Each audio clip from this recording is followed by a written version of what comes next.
Olá, boa noite. O Senado agora está no ar.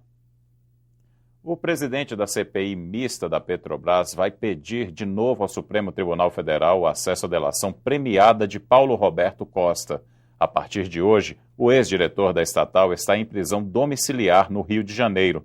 Acusado de participar de um esquema de desvio e lavagem de dinheiro da empresa, Paulo Roberto concordou em delatar outros envolvidos para diminuir a pena. O acordo foi aceito pelo ministro Teori Zavascki, do STF. Na semana passada, o ministro disse a uma comitiva de parlamentares que, depois da homologação, a CPI teria acesso aos depoimentos. Na próxima segunda-feira, o senador Vital do Rego vai protocolar o novo pedido para compartilhar as informações. A frase é conhecida pelo povo. Em Brasília, 19 horas. Momento de começar a Voz do Brasil. Durante a Copa do Mundo, uma medida provisória permitiu que o programa tivesse um horário mais flexível. As emissoras de rádio queriam que continuasse assim, só que a MP não foi votada e perde a validade hoje. Mas isso não encerra a discussão no Congresso. Voz do Brasil! Há mais de 70 anos, a Voz do Brasil chega aos cantos mais distantes do país.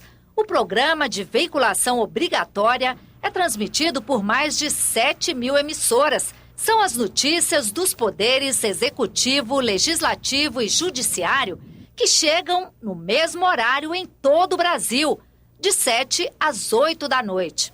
Para não atrapalhar a transmissão de jogos durante a Copa do Mundo, uma medida provisória editada pelo governo permitiu que as emissoras de rádio transmitissem o programa em horários flexíveis, entre 7 e 10 da noite. Essa flexibilização no horário do programa pode ser adotada de forma definitiva. É o que prevê um projeto da Câmara já aprovado pelo Senado.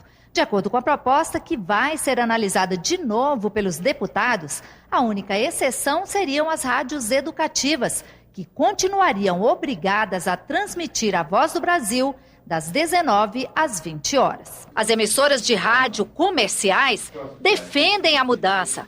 Elas alegam que a audiência cai muito quando a programação é interrompida para transmitir a Voz do Brasil. A audiência da Voz do Brasil às 19 horas e 5 minutos é de mais ou menos 2,5 pontos percentuais. E às 18h59, essa mesma audiência ela é de 20%, veja só, então ela cai de 20% para 2,5%. Porque as pessoas naquele horário ela têm interesse de ver outras coisas. Então, se você pudesse diluir o programa nessas 3 horas que nós pleiteamos, a audiência aumentaria. Para o professor Murilo Ramos, que faz parte do Conselho Curador da EBC, a flexibilização pode significar o fim da Voz do Brasil.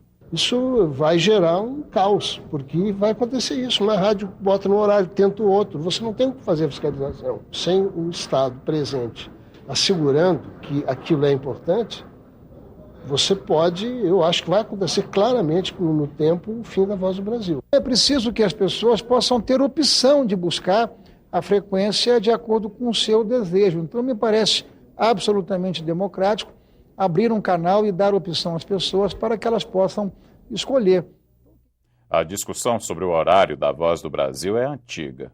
O projeto de lei 595 é do ano de 2003. Na Câmara, ele já tramitou pelas comissões temáticas e aguarda votação no plenário. Na contagem regressiva para as eleições, termina amanhã a propaganda gratuita no rádio e na TV. Quinta-feira também é a data limite para a realização de comícios e debates. Com uma ressalva: há uma tolerância para os debates que começarem amanhã à noite. Eles podem se estender até a sexta-feira. Está na Constituição. Os eleitores devem ir às urnas a cada 2 anos para eleger representantes das diferentes esferas de poder. Mas a proposta de unificar as eleições está em debate no Congresso. A repórter Sara Reis explica.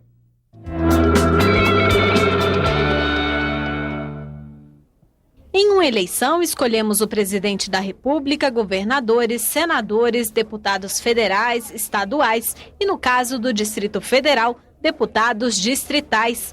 Na outra, 2 anos depois, é a vez de eleger prefeitos e vereadores dos municípios. Na eleição de 1970, o governo militar decidiu que seria importante ter essa defasagem para não misturar assuntos estaduais, nacionais, etc., nas eleições municipais.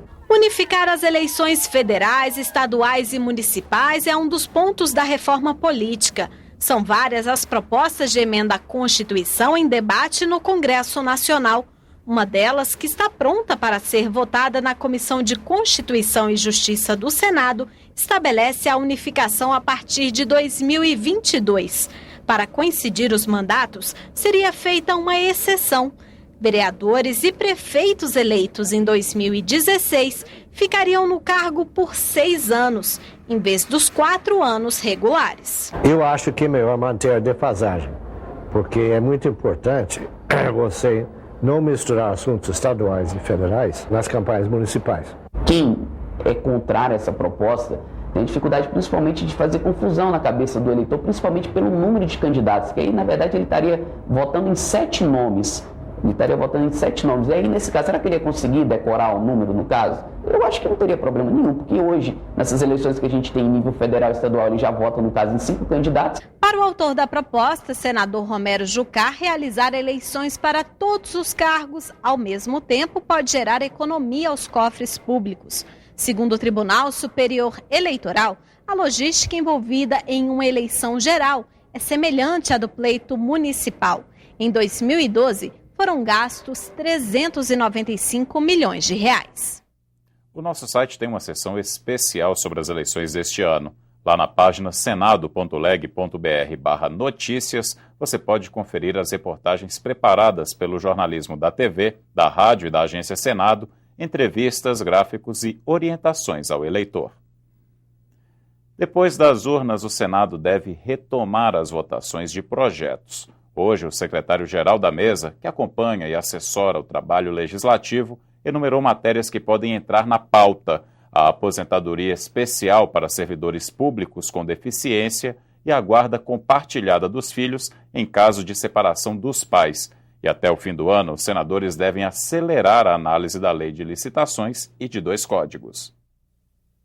As emendas da Câmara ao projeto de código do processo civil, o CPC, as reformas ao Código de Defesa do Consumidor e a nova lei de licitações, que todos esses foram produtos de comissões de juristas instaladas, seja nesse ano, seja em anos anteriores, e que agora estão em fase de deliberação final pelo Senado.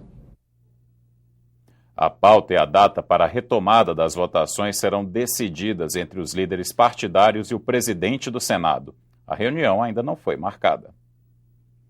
De hoje até sexta-feira, a TV Senado exibe uma série de reportagens que traçam um retrato do Brasil como ele aparece nas pesquisas demográficas. Hoje você vai ver que o 5º país mais populoso do mundo se urbanizou e melhorou os indicadores sociais, mas ainda enfrenta sérias desigualdades e novos desafios. Um deles é o rápido envelhecimento da população.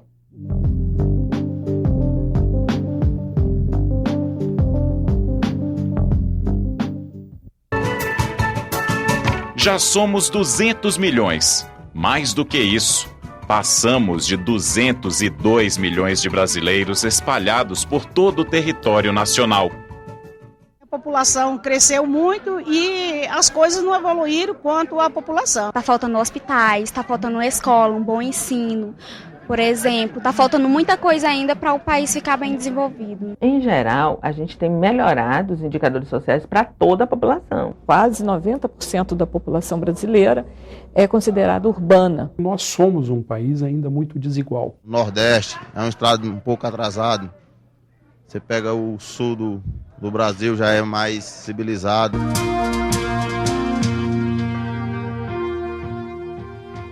O Brasil ganhou protagonismo internacional. É a 7ª maior economia do planeta e integra o bloco dos principais países em ascensão econômica, os BRICS. Mas a riqueza ainda não é dividida adequadamente. Dados do PNUD, Programa das Nações Unidas para o Desenvolvimento, mostram que ocupamos a posição de número 79 no IDH, Índice de Desenvolvimento Humano. Ainda segundo o PNUD, a expectativa de vida do brasileiro é de 73,9 anos, A média de escolaridade entre adultos é de 7,2 anos e a renda per capita anual é de R$ 31.697. Os dados mostram avanços, porém ainda estamos longe do ideal. Eu sei dos enormes esforços das políticas, né, de transferência de renda, que realmente, certamente, melhoraram a qualidade de vida de grande parte da população brasileira. Mas ainda vemos, né, uma desigualdade na qualidade dos serviços prestados pelo Estado. Por exemplo, a gente mesmo que precisa de um hospital público, se você vai, você não tem atendimento. Uma sociedade que deixa uma parcela da população enorme, sem boa qualidade de educação, é um país que não progride, é um país que tem um PIB de 1% e se contenta com isso. Segundo o IBGE, saltaremos de 202 milhões em 2014 para 228,4 milhões em 2042. Esse será o ponto máximo da população do país.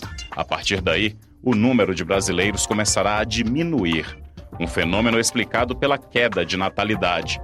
Em 2013, a média de filho por mulher era de 1,77. Em 2020, será de 1,61. E em 2030, de 1,5. A média de idade das mães de primeira viagem é 26,9 anos. Em 2020, será 28 anos. E em 2030, 29,3 anos. Entre 2000 e 2012, dados do Ministério da Saúde mostram que houve uma redução de 400 mil nascimentos por ano. Ter filhos é um peso muito grande para as mulheres hoje. Significa abrir mão de sua possibilidade de realização profissional, em muitos casos. Os casais têm cada vez menos filhos. Alguns escolhem até viver sem eles. A maior parte das minhas amigas também tem a minha idade, também não tem filho.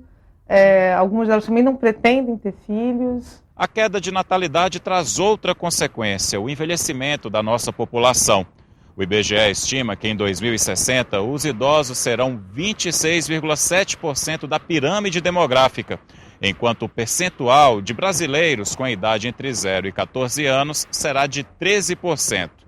Isso quer dizer que teremos em 2060 2 pessoas com mais de 65 anos para cada criança.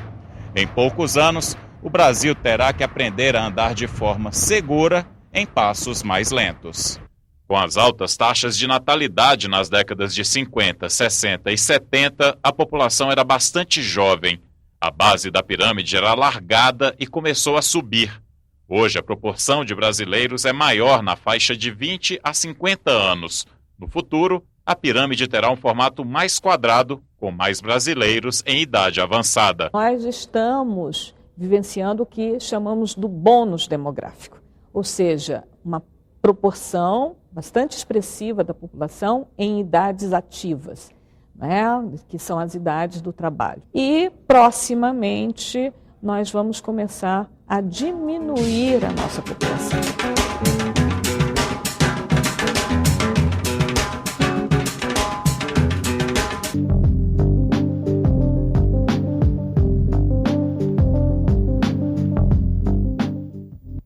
Na reportagem de amanhã, você vai ver o crescimento das conquistas de mulheres, negros, pessoas com deficiência e da comunidade LGBT em um Brasil que ainda enfrenta desafios para lidar com a diversidade.